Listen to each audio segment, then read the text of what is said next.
Welcome, welcome to the lovely IHP community and the 5D Collective. And to those who are new, we are a bunch of inner child adults, securely attached and or getting there. And today we chit-chat about how we have that lovely confidence in our magic as our true selves while being fearless and bold with love and integrity. Why, might you ask? Well, we have that 5D frequency, Christ consciousness, so Jesus, Holy Spirit, God, forgiving, but also it's bilateral, vertical, and overall integration. Okay, so when you're able to have confidence in your magic, it is because of authenticity that comes from having a securely attached inner world, your whole self, and you get it earned or you have it.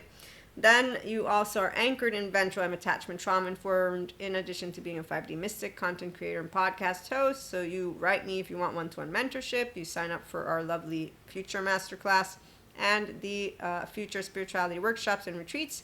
And lo and behold, if you go to Fanbase or to Spotify, you subscribe for video practical exercises. It's a paid subscription-based model content. And on Spotify, we also have the Ask Maria opinionated column this episode. If you're curious about all those things, in the meantime, if you want, you follow Inspiring Human Potential. You can help us grow, and you can share with anybody who wants to love in life. I love to love, and my baby, he loves to laugh, and he loves to learn, he loves to expand and not cast stones. Catch a falling star and put it in my pocket, never let it fade away. And then you save it for a rainy day, Perry Como. And then what happens? And on some starless night, right, you're going to meet someone, her, him, or they, and look, what happens? No stars. It's dark. You got a pocket full of starlight. Oh, and also on those rough days, like those really down, the pocket full of starlight. So here's for 5D. When people don't like our positive energy, we don't do anything. Remember, that's the part we're going to read about, okay? So we have that lovely anchored in ventral, thanks to mindfulness, mindset, and mindset practices, of course, and your choice to stay anchored in ventral, which is the I want to connect to people. So with the capacity to regulate independently of relationships, you're securely attached. So you'll know when this is happening because you're also going to have your higher self in the lead with the inner child parts uncharged, and you therefore are the one who's tending to yourself wholly now because of having integration, as Dr. Daniel Siegel presents to me in a bunch of courses. So that's what I call, Maria, the inner child adult. So you're going to see me use functional or child adult. Functional adult is Terry Reels, and I learned from a bunch of people, and I won't remember always to quote all of them, but I give you gist of concepts. You can always ask me. And I continue my attachment trauma education because it's important for personal development and spirituality journeys, both one and in the same for a person like me, but some of you might only be a whole self. Others will be a whole self with a spirit, because some people believe, others don't. And as for mysticism, yes, we channel, and more than just that. But we do it way differently than the 43D Collective. So we choose to apply self-awareness, reflection, and accountability with a healthy self-soothing mindset and our bodies, again, state of safety in connection with our ventral vagal regulation. And that's where the mystics, spirituality awakened, and personal growth people, we care about self-mastery and growing it, emotional maturity and depth and growing it, mental intelligence. Oh yes, that's like on top of the notch. You have to have intellectually fun people, not people like, excuse me, a confusing science to spirituality. That's not interesting, although we know how to handle that. We have a good time anyways, because we always have a good time. Empowered feminine, remember. Once you have empowered masculines, they have a good time too, because then they have an empowered feminine. Masculines and distorted feminines, they're getting their 12-karat golden rings and, fitting into people's broken hearts and stuff like that. So we want always to grow physical grounding. I'm grounded in Maria. It feels good. I know where my body begins and ends. This is what secure attachment with the whole self feels like. So people get here by having earned or secure attachment, and then self-awareness, reflection, accountability with healthy self-soothing mindset. When emotions come up, they're not laundry and thoughts. The inner growth mindset, dealing with unknowns, uncertainties, unwanteds from within with an open heart while going with the flow. And our flow state is awesome. It's not supernatural, but it really is very, very fun and invigorating and energizing, and you don't do it all alone, women. So whenever somebody says, if they did it all alone, they're so strong. Those are those ancient narratives and public figures that are non-bilaterally integrated and in their little protection thing. So we, on the other hand, daily and with all our relationships and anything that comes up, have the inner growth mindset, mindfulness, exercises, and mindset skills in the forefront. They support us to grow more confident, vibrant, energized, empowered, intelligent, and loving, because that's what restorative embodiment is, with an integrated brain. And if that's not possible, the good therapists are out there sharing what is that next close possible thing. So living and loving mindfully, spiritually, is us sharing ventral energy as a choice. And that's why when somebody, as Deb Dana informed us, doesn't want it because they get dysregulated, we're not going to be mean to them, because that really just means they have unhealthy self-worth. They have dysregulation from their own trauma. And if they're like the fancy man and woman suit, they want to keep it. So we don't have to make them believe in God or believe that Lucifer is dead, because there's all trauma for anybody who wants to keep using that name. In the meantime, they say, well, so Lucifer's dead, but God's not. Well, technically God wins anyways, so really, why would you bother continuing to use the name of someone and of an ancient story, that is not applicable when the smart trauma experts, borderline personality disorder, thank you, Dr. Daniel Fox, narcissism, they're all healable, and there's people healing. I know of one of them. No, I know of a couple from borderline personality disorder, and one is BPD in remission, and she's healing narcissism, and her sociopath boyfriend is healing. So the people who are still, judgmental, yeah, and assholes. So yes, they're not only not trauma and attachment, neuroscience, neurobiology informed, but they're also casting stones and playing God. So that's really how I'm going to equate it to. I begin with God, Jesus, Holy Spirit. So I know that my opinion is mine, and I'm sharing it, and I can use logic, and I can also say anything that I say can be falsifiable. So yeah, dark matter, dark energy. I could say that there's no God, but I'm a person who has faith, so you're not going to make me a person who doesn't have it. Oh, and people that are in cloaks or in positions don't own the faith. They don't own Holy Spirit. They don't own spirituality. So whenever you hear, they're Luciferian, you just know that's another teenager. Elsa, show your mantle so that we can go applaud you. And they're all Peter Pans and Lost Boys. Non-securely attached people like the story because they're busy distracting themselves from emotions, which is why the fancy lady in the suit, and man, they do a lot of bullshit. So life's too short to spend it with people who don't want to live in a state of connection, and instead they want to live in a state of protection, because they're not really going to be nice. They're going to be Cuscos. And that's where they won't like our positive emotions, our healthy self-soothing and regulating body and connection. So you're going to notice that. And we don't want to impose ourselves. So we learn how to, with firm kindness, move out of the way or have the healthy boundaries set, and they will follow. What happens when you meet non-securely attached people is that they will have to adhere, because firm kindness isn't I'm messing with you. It's a ventral vagal. So a child is what you have in front of you, FYI. They're child parts. And they might not think so, because the teenager doesn't think like any teen. I remember being a teenager. Once you're an adolescent, like, yeah, I know more than you do, grown-ups. But I was like, no, I don't know more than you. But I know some things. As I grew up, I started seeing that the grown-ups didn't know everything.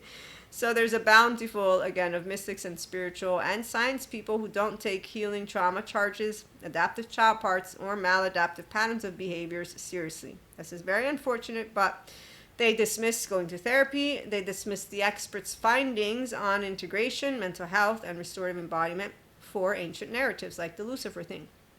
And they continue to say, the movies show me the truth. No.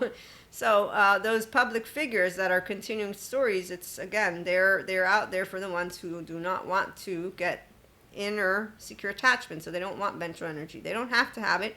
God told me to mind my own business about the 0-1-year-olds who choose to stay attached, panic, and suffering. So, and remember, there's more soul age groups. I'm in the Enlightenment soul age group. So the relationship, societal, there's an answer from a spiritual perspective that I can give you to why the people who will not become their empowered selves speak without being afraid to be yourself, but with respect towards all. That's what integrity means. And that's because you're not ashamed of what you do, not of what people call you. They can call you a bitch, a whore, a lot of things, a witch in a good way, a witch in a, like all those stories. And here we don't use dictionaries, and we use all words, but not there's a good or bad in the way of.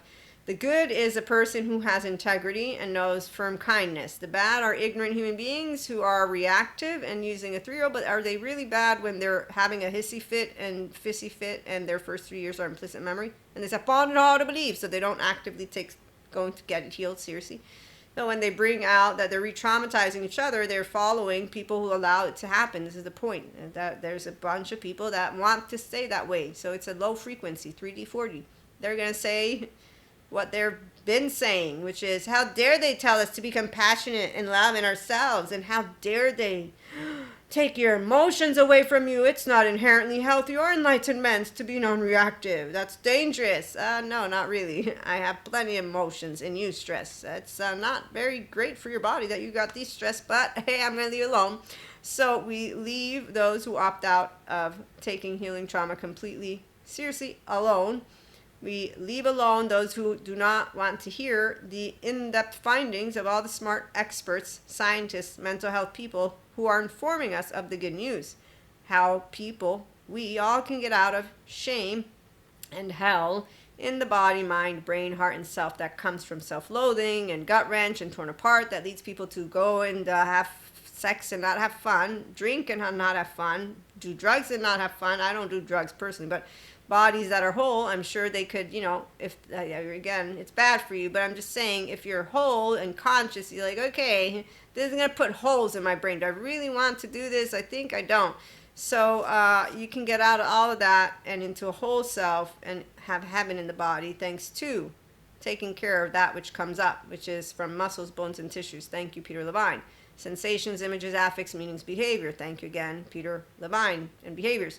So when you don't understand that the first 3 years are leading you, Robert Spolsky Determined has a really great analysis. But let's just be ourselves, mindful and flawed, with integrity. You speak from your heart with kindness, or firm kindness when necessary, for those who don't want to, again, lead with their connection. Because once you present the healthy boundaries, they say yes or no. And so we love always as a functional inner child adult and in a secure way. So we don't kick anybody out of the herd. That's not how we do it. That's actually not nice. We have Sid, Manny, Diego, Cusco, Pacha, you name it. But Pachas are what we are. And Jesus taught us how to forgive for some of us. And others learned from Sadhguru how to forgive and love all. And others learned from Dr. Daniel Siegel, who tells you how integration is kindness, and it's also energizing, and it involves you being able to forgive. And then there are some who go to Patrick Tiahan because they're childhood trauma survivors and they're not ready to forgive. And that's great that they have Patrick Tiahan in a community where they can keep tending to that child who went through bullshit and wasn't supposed to. But they're going to wait till they see, soothe, safe, secure themselves, stop projecting the unkind business from their childhood, and if they ever want, they forgive. In the meantime, they're going to be happy to have healthy self-worth people, because we're empowered to have catch a falling star and put it in your pocket, never let it fade away. We have authentic conversations, and we're transparent, and we don't lie. We use our lovely mindset and mindfulness to grow confidence and handle change with good stress. Anchored in ventral, we have practical video exercises. Subscribe to Fanbase and or Spotify or other podcast platforms. Paid subscription-based model content. You find that inner stillness, and you raise your frequency, and you ground yourself when you're anchored in eventual regulation into that enlightenment and love. It's a coherent state. And that's because of you having, again, secure attachment, which means that you, as Dr. Daniel Siegel has taught me, have a differentiated self and an integrated brain. So your left and right work together. The left is what's technical, verbal, and linear, and black and white is very boring all by itself. Once it has the right with the rainbow, that's really fun. I'm a rainbow first because I'm emotional. I'm a woman, and I'm a feminine, empowered though. So my body always leads. My gut, she's the one who says yes. Okay, cool. Nope. Maybe, here we got some shit going on. And as Stephen Porges points out, really all that we're sending out to each other are those three nervous system responses. Mine is consistently anchored in aventral. So when I'm looking in your eyes, I have no low self-esteem or charges, which is where the truth will be, that I get to understand who I'm dealing with. And you're either going to be Pacha or you're going to be Cusco. And in either cases, I'm going to be kind with you, because my mother taught me, if you can't say something nice, say nothing. And God taught me humility, integrity, don't play me. Don't cast stones, and follow my son Jesus, who told you to forgive and turn the other cheek. And Stephen Porges confirms. Biologically rude people don't consciously choose to be biologically rude. It's their 0-8-year-old. So when you meet somebody who tells you that it's dangerous to have no emotion, just remember, it is not true. You cannot have physically no emotion. You're emotional first. People deny that, and therefore they don't gain the emotional depth of their experience, but they don't have to. They can stay in their protection. That's their safe space. So until they choose to leave it alone and lead with that's where we're going to allow ourselves to welcome all and have a good time. Pacha and Cusco, have a good time. So join us, like, share, and subscribe. Thank you for tuning in. Have a great one.